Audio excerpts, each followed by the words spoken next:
Hello my creative friends, Olga from Smart Art Materials here, and this week I have a lot of flashbacks to my older videos and older pours.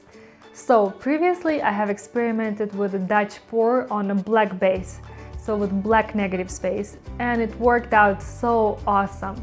So today I want to experiment with it a little more. Speaking of the Dutch pour, 1 week ago on May 17th I posted a video of interview with Rinske Dona. And if you like her art and her YouTube channel and still haven't seen that interview, trust me, it's a must watch, so definitely check it out.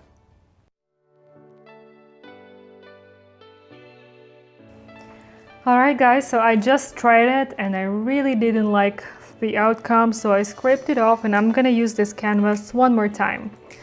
And hopefully we'll figure out a better composition of colors. So I'm gonna add my base again and start it all over.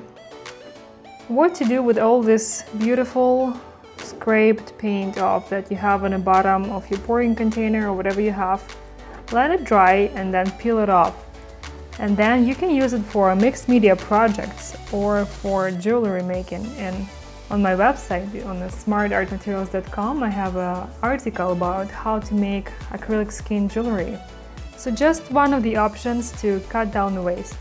Okay, so this is good, and I'm gonna try and add my colors again. So this purple here is actually metallic. You can't probably tell right now, but I hope it's gonna be a lot more noticeable once it's dry. And I just want to add a bit of phthalo blue and some color shift purple.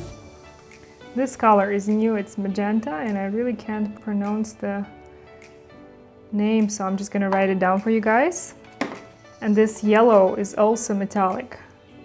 So I really hope that it's gonna dry to a very nice, bright, metallic color, but we'll see. Oops, a little spill here. So now I'm just gonna add more black and go for my Dutch pour.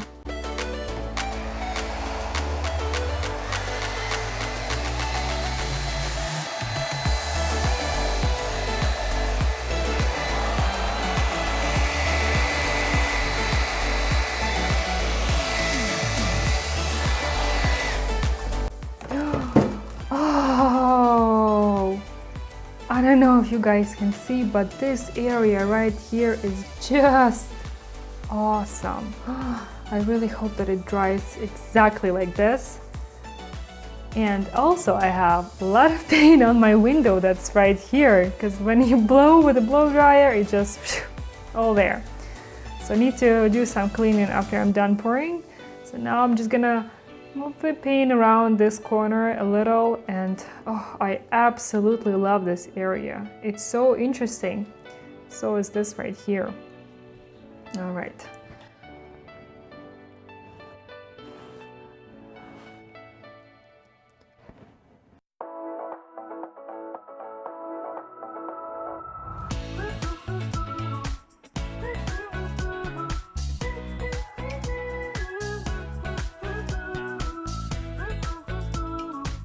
Really like those cells over here as well, so don't want to mess them up. They're probably gonna dry pretty dark, but yeah, I guess that's just what it is when you work with a black base.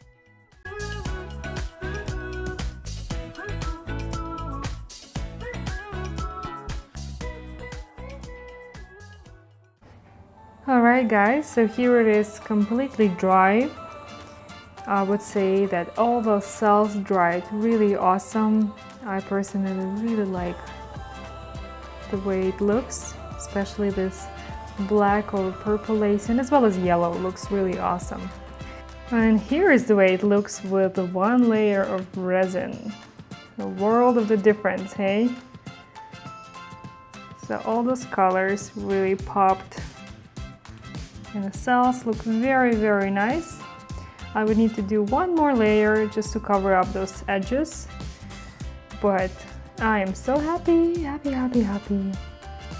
All right, and saved best for last. This is one of my previous Dutch pours on black, And so many of you guys have asked me about how did it dry, did the yellow sink in black, so here it is. I already covered it with the resin, and as you can see, all the cells and the gold is still here. Sorry, it's the resin really reflecting my light. But yeah, and the color shift paint looks really awesome with resin. So I'm very happy with this piece. I hope you like it as well, and thank you so much for watching. Thank you for all your comments and support, and I will see you in the next video. Happy pouring!